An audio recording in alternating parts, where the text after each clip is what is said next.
It is the end of May and I completely and utterly forgot to record and make this video. In April 2025, it marks 6 years since my name has been legally changed from my dead name to my new name that I use now. It's just like, to me, where on earth has the time gone, because it just seems like yesterday that I really wanted and really needed this to happen for me. Because I was just turned 18, I could legally do whatever it is that I wanted and didn't need my parents' permission, realistically, in an ideal world. But especially back then, with my parents being the way that they are, genuinely being serious about this, that they were really seriously controlling and still are with me transitioning and being trans. And thankfully now, because I am an adult, that they can't actually control the medical appointments that I go to, because they can't do anything. But even then, they still try and get into the situation to try and control it, being you can't do this, you can't do that, and all that kind of manipulative behaviour. And even though I was 18 when I had my name changed, it's just like I had to still ask for their permission and their approval, basically. So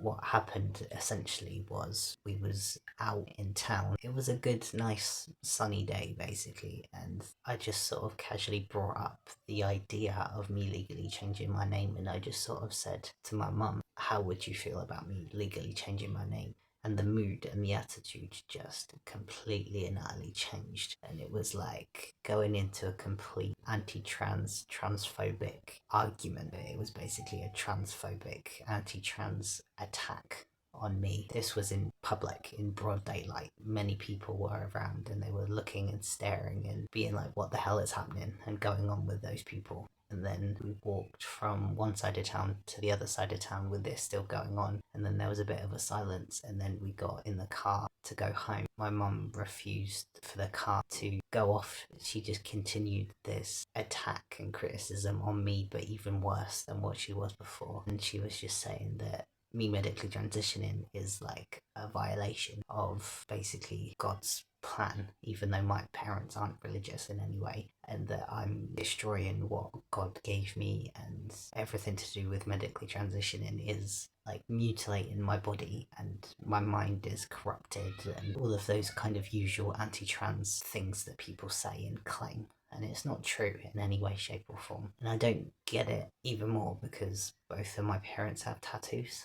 So that is a form of body modification, and tattoos aren't something you're born with. So who are they to criticize me when they have tattoos, when that's a permanent thing for someone to get and to have? It's completely and utterly backward, and I'm still having to deal with it now. I'm not the only one who goes through this. A lot of people go through this and similar situations to this. I got the money to pay for my name to be changed on Deedpoll, a UK service to have your name changed. And then a year and a half ago, roughly, I applied to get my first passport. And then there was something wrong with the fact that I've had my name changed. And then I had to send passport office my Deedpoll. Passport office wouldn't allow or accept my Deedpoll certificate because it didn't include my middle names, my original middle names. So my Deedpoll certificate has my original first and last name, my new first and last name, but it didn't include my original middle names, which is something that I absolutely 100% did put on the information on the online form on the Deedpoll, but for some reason it didn't say it on the certificate, and I have absolutely no understanding of why that has happened, and I just wasn't aware of it at all until a year ago, which is why I ended up trying to find a new way of changing my name, and I didn't trust the Deedpoll service anymore, and I didn't want to have to pay them a lot of money. It's about £50 I spent the first time. I didn't want to have to do that again. And then the date of the certificate would be a new day, and for something like a GRC, gender recognition certificate, I don't know if they would count it from the first time I changed my name or from the day of my second name change. I didn't want to have to start it from a new day and not be able to use the past 6 years, if that makes sense. So the past 6 years of information would have effectively have been wasted on the GRC if the GRC panel chose to be like, we accept information from the new name change date, and then I would have to restart collecting information of mine to then give to the GRC panel as evidence, basically. But I found this deed of name change certificate paper thing that was suggested to me by a trans person on a trans community group on social media. And it's completely free. You just do it online, fill out the information, and it's really, really basic and completely and utterly easy to understand. I did it. I've done it. I'll put the link in the description for anybody who wants to see it or use it or understand how it works. I did that, got a neighbour to sign it, and then sent that piece of paper to the passport office, and they accepted it. They posted me a passport. So I've had a bit of fun and games with proving who I am to people and government offices and that. I haven't at all got my name changed in all the right places, which is my fault. I think my national insurance number and HMRC still knows me as my original name, which I haven't changed because I'm stupid and a complete idiot, which I think now is definitely going to go against me in my GRC evidence process application thing, but I just definitely have to completely get that sorted out. But now it's just like, what do I do?